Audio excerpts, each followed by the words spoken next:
G'day and welcome. Let's take a slow, easy journey together, high above the heart of Australia's Northern Territory. We're floating, almost weightless, over a place called Katherine. Down below, the world unfolds in a way you can only truly appreciate from the sky. There is no need to rush here. The land itself seems to move at a different pace, a rhythm dictated by the sun and the seasons. It's a place of ancient stories and immense quiet beauty. Forget the hustle and bustle of the everyday. For the next little while, let's just drift and watch the magnificent landscape pass gently beneath us, a living, breathing tapestry of the Australian outback. Now, look closely. See that shimmering ribbon of silver and blue snaking its way across the landscape? That is the lifeblood of this entire region, the mighty Katherine River. From up here, it looks like a beautiful, meandering serpent, its scales glittering in the bright Australian sunlight. It carves a path through the ancient sandstone, a constant moving presence in a land of stillness. Then, as it approaches the ancient escarpment, its mood shifts. The river narrows and quickens, its waters funneling into the deep, dramatic gorges that have made this area famous. It is a journey of transformation, from a gentle, meandering waterway to a powerful force of nature, all visible in one sweeping glance from our aerial perch. The river has been flowing this way for an eternity, a patient artist sculpting the very land we see below. Every bend, every sandbank, every deep pool tells a story of floods and droughts, of seasons changing over millennia. Now we are approaching something truly special. The land ahead of us rises up, and the river seems to disappear, swallowed by a monumental crack in the earth. This is Nitmiluk, also known as Katherine Gorge.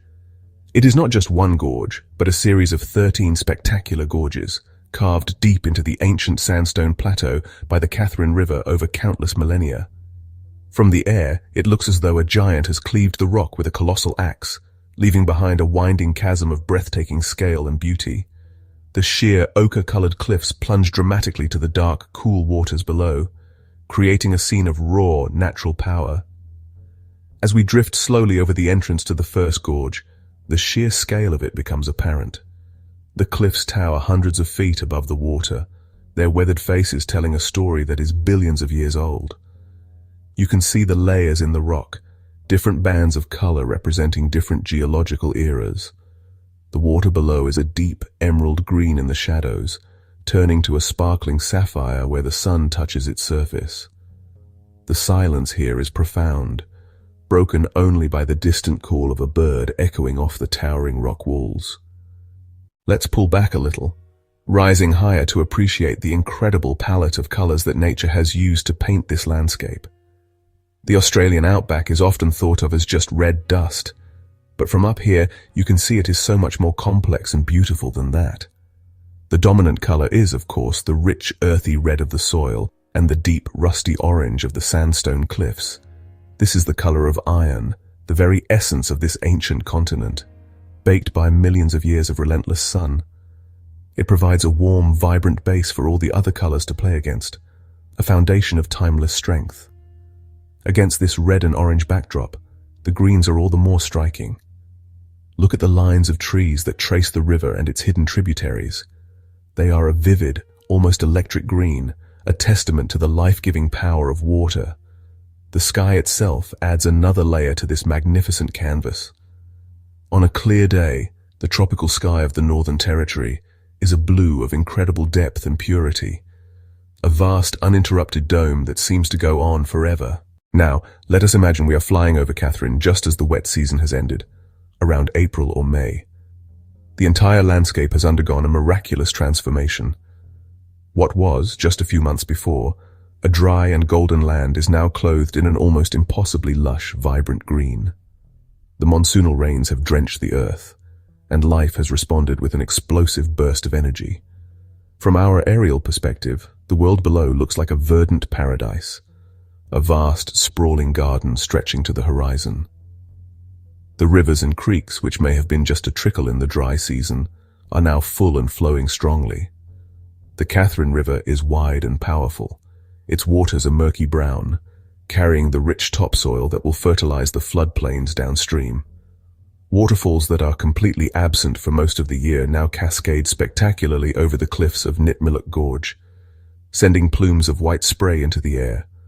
The whole landscape feels alive, pulsing with the rhythm of the water.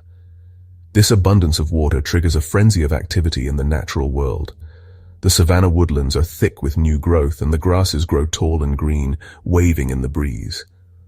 Wildflowers burst into bloom, carpeting entire areas in swathes of purple, yellow, and white, colors that are completely absent during the drier months. For the animals, this is a time of plenty. Let us now shift our perspective. Imagine we are soaring over Katherine during the heart of the dry season from June to August. The landscape has changed once more. The vibrant greens have faded, replaced by a softer, more subtle palette of golds, yellows, and browns. The tall grasses have cured in the sun, turning to golden hay that ripples in the dry breeze. The land looks more open, more sparse, but it possesses a different kind of beauty, a rugged, honest charm. The air is clear and dry, and the sky is a flawless, piercing blue day after day. This is the classic outback scene, iconic and timeless. During this season, water becomes the most precious commodity, and life congregates around it. As we fly over the Katherine River, we can see that it has receded, its flow gentle and clear. Its banks are now wide, sandy beaches, perfect for basking crocodiles and nesting turtles. The light during the dry season is particularly beautiful. The sun is less harsh than in the build-up to the wet, and it casts long, gentle shadows, especially in the early morning and late afternoon. Even from our great height, the signs of life are everywhere, if you know where to look. The landscape below is far from empty. It is a thriving habitat for a remarkable array of creatures, each perfectly adapted to this environment of extremes. Let's focus our gaze on the riverbanks. Along the sandy edges or on a half-submerged log, you might spot the unmistakable shape of a freshwater crocodile. These are the smaller, shyer cousins of the larger saltwater crocodiles, and from the air, they look like little more than dark, motionless sticks, patiently waiting for a fish to swim by. Look to the sky around us, and you will see that we are not the only ones enjoying the aerial view. A wedge-tailed eagle, Australia's largest bird of prey, might be circling on the same thermal currents that are lifting our craft. Lower down, closer to the treetops, you might see a noisy flock of red-tailed black cockatoos. Their dark bodies and brilliant flashes of crimson are stunning contrast against the blue sky. The vast savanna woodlands that stretch out from the river are home to Australia's most famous marsupials. While they are difficult to spot from the air during the day, you can see the faint trails they create through the bush. As we drift over this timeless land, it is impossible not to feel the presence of a history that stretches back far beyond written records. For tens of thousands of years, this has been the home of the Jawoyn people. They are the traditional custodians of Nitmiluk and the surrounding country. The landscape we see is not just a collection of rocks, rivers, and trees to them. It is a living, breathing entity filled with stories, sacred sites, and the spirits of their ancestors. Every cliff face, every waterhole, every bend in the river has a name and a story, passed down through countless generations. From our high vantage point, we cannot see the ancient rock art galleries hidden in the shelters and overhangs of the gorge cliffs. But we can appreciate the landscape that inspired them. These intricate paintings, some of which are thousands of years old, depict animals, spirit figures, and stories from the dream time, the creation period in Aboriginal belief. They are a profound connection to the past, a library written on stone. The act of flying over this country is to fly over a storybook, one whose pages are the very landforms beneath us. The great rainbow serpent, Bolong, is said to rest here, a powerful creative force that shaped this very gorge. The Jawoyn people's connection to this land is deep and unbroken. They have managed this country for millennia, using traditional practices like seasonal burning to maintain the health of the ecosystem. Our gentle journey is now drawing to a close. As we begin our slow, graceful descent, the vast panorama of Katherine begins to resolve back into individual trees, rocks, and ripples on the water. The immense scale of the landscape, which was so apparent from high above, gives way once more to the details of the world at ground level.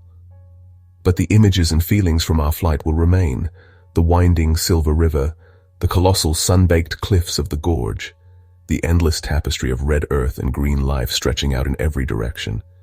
It is a view that stays with you long after you have left. We have seen this land in its many moods, lush and vibrant after the nourishing rains of the wet season, and serene and golden under the clear blue skies of the dry. We have witnessed the subtle play of light and shadow and the brilliant explosion of color at sunrise and sunset. We have followed the life-giving river on its patient journey and marveled at the ancient gorges it has carved. We have caught glimpses of the wildlife that calls this place home and felt the deep, resonant echoes of a human history that spans millennia. It is a place of profound peace and enduring beauty. Katherine is more than just a destination on a map. It is an experience that touches the soul. It reminds us of the power and artistry of nature and of the importance of these wild, open spaces. There is a quiet majesty here, a sense of timelessness that can help put our own busy lives into perspective. To float above it all, even just in our imagination, is to be given a gift of tranquility and wonder. So, as our flight ends, I hope you carry a little piece of Katherine's peace with you. Perhaps one day you will come and see it for yourself, to feel the warm sun and to glide through the cool, dark waters of the gorge. But even if you only visit in your dreams, I hope these views have inspired you. Remember the feeling of floating, weightless and free, above this magnificent corner of the world. Remember the colors, the scale, and the profound, quiet stillness of the Australian outback. Thank you for joining me on this journey.